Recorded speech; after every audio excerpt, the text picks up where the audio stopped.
kuogi natūrali ir ekologiška kosmetika skiriasi nuo įprastinės. Mes dabar net žodžio neturim lietuviškai pasakyti, angliškai vadinama conventional, tai yra dar vadinama industrinė arba pramoninė kosmetika. Įprastinė pramoninė kosmetika yra gaminama visų pirma iš naftos. Nafta yra žaliava ir joje, jeigu mes žiūrėsim sudėtis, aišku, sudėtis yra šiek tiek apsunkinta matyti, todėl kad juose rašoma ne augalo, pavyzdžiui, pavadinimas, bet jo lotyniškas pavadinimas. Ir jeigu tai yra kažkoks medžiagų derinys, rašoma jo cheminė išraiška. Bet kuriuo atveju, jeigu perskaitysim visą sudėtį natūralios kosmetikos, mes bent pusę ingredientų ten suprasim.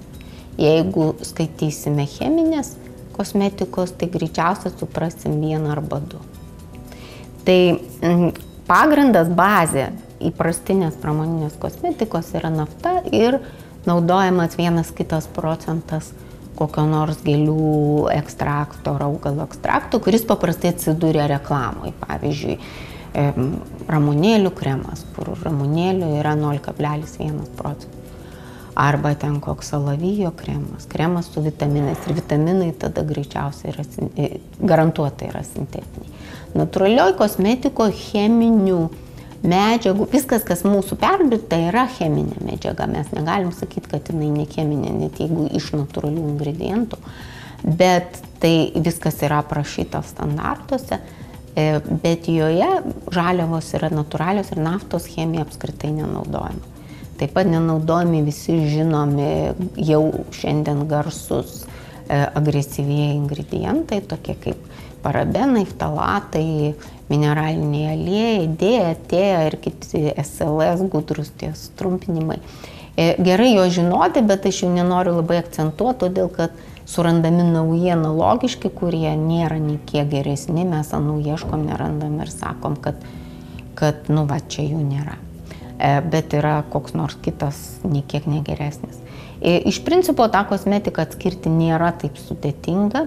Yra ženkliukai, galų gale yra gamintojas, kuris rašo. Jisai rašo, pavyzdžiui, kad 100% natūralių ingredientų. Žmonės, kurie nepasitikė visiškai niekuo, sakys, kad ką nori tą užrašo, tai jau senai nėra taip, jau niekas negali užrašyti, arba gali užrašyti vieną kartą.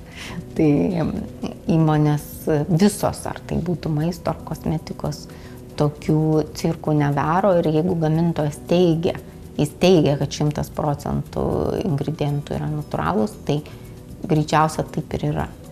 Ir yra dar papildomi nepriklausomų institucijų sertifikatai, kurie yra arba natūraliai kosmetikai skirti, arba ekologiškai.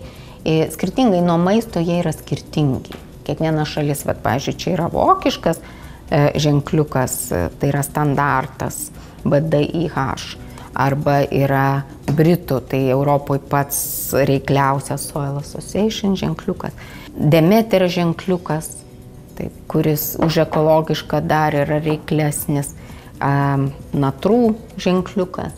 Tuos ženklus nėra sunku susirasti, vieną kitą išmokti, dar yra ekosertas. Jeigu jūs tokį ženkliuką matot ant kosmetikos gaminio, tai dėl kažkokių aršių ingredientų galite nepergyventi. Galite tik pasižiūrėti, jeigu esate alergiškas į sudėtį, ar to konkretaus ingrediento ten yra. Aišku, skiriasi pati filosofija tos kosmetikos, nes natūrali ir ekologiška kosmetika remiasi dviem dalykais. Tai yra labai svarbu patys ingredientai, jų veiklumas ir žinoma žmogus, kuris daro tą receptą. Tai yra virėjas, šefas. Tai vis tiek arčiau yra virtuvės negu vaistinės natūrali kosmetika.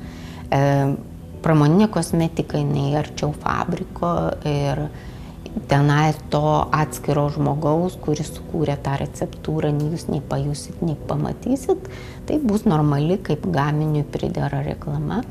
Dėl to, kaip jau minėjau, natūralią kosmetiką daug labiau reikia ir verta ir galima pajusti asmeniškai. Ji veikia lėčiau, bet veikia užtikrintai, jinai neperima odos funkcijų ir nepuola už ją kažką tai vaizdą sukurti, bet veikia pačią odą, kad jie atsistatytų. Kaip minėjau, pavyzdžiui, jeigu mes naudojam šampūną nuo pleiskanų cheminį, tai jis tiesiog naikina pleiskanas.